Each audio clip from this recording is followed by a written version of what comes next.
చిన్నాళ్ళకి, పెద్దవాళ్ళకి, అవ్వలకి, తాతలకి అందరికీ నమస్కారం. బాగున్నారా? బాగున్నారా? ఆనందాన్ని తట్టుకోలేకపోతున్నా. స్వతంత్ర అభ్యర్థిగా మీ బిడ్డ మీ ముందుకి నామినేషన్ వేసేందుకు వచ్చాను. మీ బిడ్డకి సంఘీభావం తెలపడానికి మీ అందరూ కూడా ఇంతమంది తల్లి వచ్చినందుకు మీ అందరికీ ధన్యవాదాలు తెలియజేస్తా ఉన్నా. బతకాలంటే నా కోరిక, నా ఆశయం. మీ అందరికీ చెప్తా ఉంటా, ప్రతి చోట ప్రతి మనిషి ఎలా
అంకితమైన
కట్టిస్తామని చెప్తారు. ఉట్టి అబద్ధాలు మీ అందరికీ తెలుసు. గుడి కట్టిస్తామంటారు, 10,000 ఇచ్చి వెళ్ళిపోతే మళ్ళీ 5 ఏళ్ళ దాకా కనపడరు. అవునా కాదా? అవునా కాదా? కాలువ కట్టిస్తామంటారు, మళ్ళీ 5 ఏళ్ళ దాకా కనపడరు. ఓటు కోసం మాత్రమే మనల్ని ఈ దుర్మార్గులు మనల్ని ఎంత హీనంగా చూస్తున్నారో ఒక్కసారి ఆలోచించండి. వాళ్ళు ఇచ్చే 1000 రూపాయలు మనల్ని ఎంత నీచంగా తయారు చేస్తున్నాయంటే ఒక రోజుకి 55 పైసలు పడుతుంది. 5 ఏళ్ళతో లెక్క చేసుకుంటే భిక్షగాడు కూడా తీసుకుంటే ఆ డబ్బులు మనల్ని భిక్షగాడు కంటే అధ్వానంగా తయారు చేసి ఈ రాజకీయ నాయకులు మనల్ని ఎత్తి మీద కాలేసి తొక్కుతా ఉన్నారు. ఈ దుర్మార్గాన్ని అణిచివేయాలంటే బడుగు బలహీన వర్గాల్లో నుంచి ఖచ్చితంగా రాజ్యాధికారం కావాల్సిన అవసరం ఉంది. కాబట్టి నేను రాజ్యాధికారం కావాలి, నా జాతి బిడ్డలందరినీ భిక్షగానే చేయకూడదు, గొప్ప ధనవంతం చేయాలని, రాజులు చేయాలని ఒక ఉద్దేశంతో నేను రాజకీయాల్లోకి రావడం జరిగింది. ఒక్కసారి తెలుసుకోండి మీరందరూ కూడా. కోట డబ్బులు 1000 రూపాయలకు అమ్మడిపోతే మన జీవితాలు బలైపోతూ ఉన్నాయి. తెలుసుకోండి, ఒక్కసారి అర్థం చేసుకోండి. నేను 2019 నుంచి రాజకీయాల్లోకి వచ్చా. అందరినీ గమనిస్తున్నా. ఎన్నో పనుల్లో మంచి కార్యక్రమాలు చేస్తుంటే ప్రతి గ్రామం తిరిగినప్పుడు అక్కడందరూ ఎంత ధైర్యంగా అన్నం లేక, లైట్ లేదని, నీళ్లు లేవని, రోడ్లు లేవని, ఉండడానికి ఇల్లు లేదని ఎంత దీనమైన స్థితిలో ఉన్నారంటే ఈరోజు కూడా 75 ఏళ్ళ స్వాతంత్రంలో ఇంకా మన ఊరు, మన గ్రామాలు, ఎక్కడ మన మండలాలు కూడా ఇంకా వెనకబడిపోయి ఉన్నాయి. కారణం ఏంటంటే ఈ రాజకీయ నాయకులు ఎప్పుడైతే డబ్బులు ఇచ్చి కొనడం ఓటు మొదలు పెట్టారో బానిసత్వాలు చేసేశారు. మీ అందరూ బానిసలుగా చేసి వాళ్ళు మీ పై నుండి ఆటలాడుతున్నాడు. ఈ రోజు నుంచి చల్లో ముగించేసేయాలి, అన్నీ నడవదు. బానిస సంఖ్యలు తెంపుకొని ఇంతమంది జనం, నా జాతి బిడ్డలంతా రోడ్డు మీదకి వచ్చారు. ఇప్పటి నుంచి ఖబర్దార్, మీ అంత తెచ్చేస్తాం. గుర్తుపెట్టుకోవాలా, రాజకీయ చైతన్యం ఇప్పుడు దాకా నడిచింది ఒక ఎత్తు, ఇప్పుడు నడబోయేది ఇంకొక ఎత్తు. గెలుపు మనదే, విజయం సాధిస్తాం.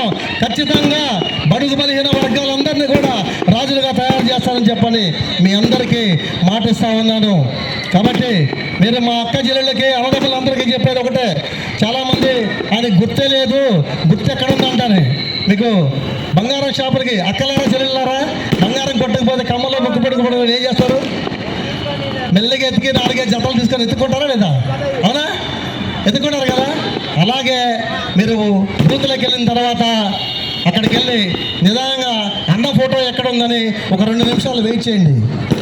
2 నిమిషాలు వెయిట్ చేసి అన్న ఫోటో మీద నొక్కేసేయండి. సరేనా? ఇదే గుర్తు మీ అందరికీ. గుర్తు కూడా వస్తుంది. ఇంకా 4 రోజుల్లో ప్రతి ఇంటికి పంపిస్తా గుర్తుని. అన్న ఫోటో గుర్తు పెట్టుకోండి, ఓటు నొక్కండి. మనందరూ రాజులుగా తయారవడానికి, మన ఆత్మగౌరవం కాపాడుకోవడానికి ఓటేయండి. దుర్మార్గుల మాట నమ్మకండి, మనం బలైపోతాం మళ్ళీ. ఎందుకంటే ఎన్నో సంవత్సరాల నుంచి మనం ఈ దుర్మార్గుల మాటని మనం బలిపశులు అయిపోయి ఉన్నాం. కాబట్టి ఎందుకంటే మీ సొంత బిడ్డ వచ్చాడు, ఎవరో దారిని పోయే మాట నమ్మబాకండి. ఏదన్నా కష్టం ఉన్నా ఏదన్నా నాకు ఫోన్ చేస్తే 5 నిమిషాల్లో మీ ఇంటి ముందు ఉంటా. నేను మూలించడమే మన లక్ష్యం, ఉపాధి కల్పించడమే మన లక్ష్యం. ఈ 2 మన ప్రధానమైన లక్ష్యాలు. ఇప్పుడు దాకా ఎన్నో కార్యక్రమాలు చేస్తున్నాను, మీ అందరికీ కూడా తెలుసు. నా గురించి మళ్ళీ చెప్పుకోవాల్సిన అవసరం లేదు. ఎందుకంటే తల్లిదండ్రులకి బిడ్డ గురించి చెప్పాల్సిన అవసరం లేదు. కాబట్టి మీ అందరికీ తెలుసు. కాబట్టి నేను వాటి గురించి ఎక్కువ చెప్పదలుచుకోలేదు. కానీ మిమ్మల్ని ఈ 10 రోజులు 20 రోజుల్లో దుర్మార్గులు వస్తూ ఉంటారు, రాక్షసుల్లాగా రాత్రి వస్తారు. వాళ్ళ భార్య నుంచి జాగ్రత్తగా తప్పించుకొని సుధాకరన్ ఎక్కడున్నాడో ఎతికి ఓటేయాలి మీరు అందరూ. చాలామంది చెప్తారు ఆయన ఇక్కడ ఉండడు, హైదరాబాద్కి వెళ్ళిపోతాడని చెప్పండి. 2019లో నుంచి ఎలక్షన్లో వచ్చినప్పటి నుంచి ప్రతి కుటుంబానికి, ప్రతి ఇంట్లో కానీ ప్రతి ఒక్క సేవా కార్యక్రమాలు చేస్తానే ఉన్నాను. నేను ఎక్కడికి పారిపోలా. ఇక మళ్ళీ నేను ఊరు వస్తాను, ప్రతి ఇంటికి వస్తాను. మీ ఇంట్లో భోజనం చేసి చక్కగా మీతో ముచ్చటిస్తా. ప్రతి విషయాన్ని, మన కష్టకాలన్నీ పంచుకొని మనం గెలిచిన తర్వాత ఈ కావలి నియోజకవర్గాన్ని అభివృద్ధి పదవిలో పరుగులు తోలిస్తానని చెప్పని మీ అందరికీ మాటిస్తా ఉన్నా. ఈ దేశానికి బీసీలంటే బ్యాక్వర్డ్ కాస్ట్ కాదు, బీసీలంటే ఈ దేశానికి బ్యాక్ బోర్డ్ అని చెప్పి తెలియజేయాలి మన కావలి నియోజకవర్గాల నుంచి. ఈ అగ్రవర్ణాలకి అణగారిన వర్ణాలకి యుద్ధం చేస్తే గెలిచేది ఎవరు? మనమే. గెలిచేది ఎవరు? మనమే. గట్టిగా చెప్పాలి. ఈ గెలుపు నా ఒక్కడితో కాదు, కావలి నియోజకవర్గంలో ఉన్నటువంటి బడుగు బలహీన వర్గాలందరి గెలుపు నా గెలుపు. కానీ ఆ గెలుపు ఖాయమైపోయిందని చెప్పని ఈరోజే తెలిసిపోయింది. ఏంటి అని అంటే, ఒకటి పేదరికం, రెండోది నిరుద్యోగం. ఈ రెండు పోరాడాలడానికి నేను రాజకీయాల్లోకి వచ్చాను. మీ బిడ్డగా ముందుకు వచ్చాను. మిమ్మల్ని అందరినీ పైకి తీసుకురావడానికి ముందుకు వచ్చాను. అదేవిధంగా ఇంతమంది మీరు ఆదరించడానికి వచ్చారు. ఎందుకంటే ఒక విషయం మీ అందరికీ చెప్పాలి. ఏమంటే, మనం పేదరికంలో ఉండేవాళ్ళు పేదరికంలోనే ఉండిపోయారు. దీనికి కారణం ఏంటంటే, మనం పిల్లలు లేక ఎవరిలో ఒకరిని దత్తత తీసుకొచ్చుకుందాం. వాడిని ఎంతో అల్లారి ముద్దుగా పెంచాం. పెంచి పెద్దయిన తర్వాత వాళ్ళు తిరిగి మనల్ని తట్టడానికి మొదలుపెట్టారు. భరించాం, చాలా కాలం భరించాం. లేక లేక మీ కడుపులోనే ఒక బిడ్డ పుట్టాడు. అప్పుడు ఎటు చూసుకుంటారు? మీరు అల్లారి ముద్దుగా పెంచుకుంటారు, అవునా కదా? అలాగే లేక లేక బీసీల్లో నుంచి అనగానే వర్గాల్లో నుంచి మీ ముద్దు బిడ్డ పుట్టాడు. మీరందరూ అల్లారి ముద్దుగా పెంచడానికి ఇంతమంది వచ్చినందుకు నేను చాలా అదృష్టవంతుగా భావిస్తూ ఉన్నా.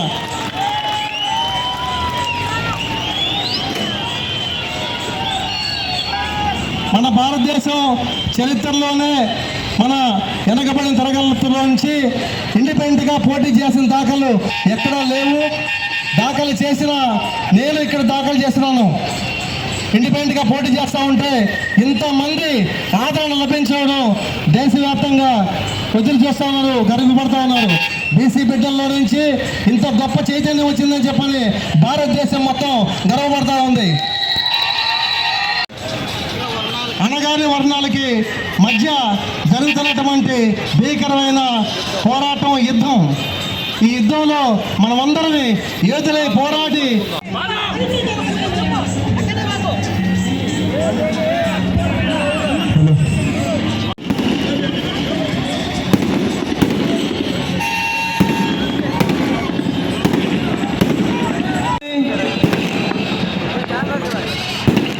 ఆదరించడానికి మీరందరూ వచ్చేందుకు మరోసారి ధన్యవాదాలు తెలియజేస్తున్నా.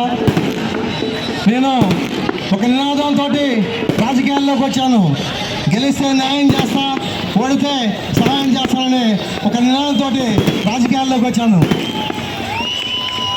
2019లో ఓటమి పాలైన సహాయం మాత్రం చేస్తానే ఉన్నాను. ఈసారి ఘన విజయం సాధించి న్యాయం చేయడానికి ముందుకొచ్చాను.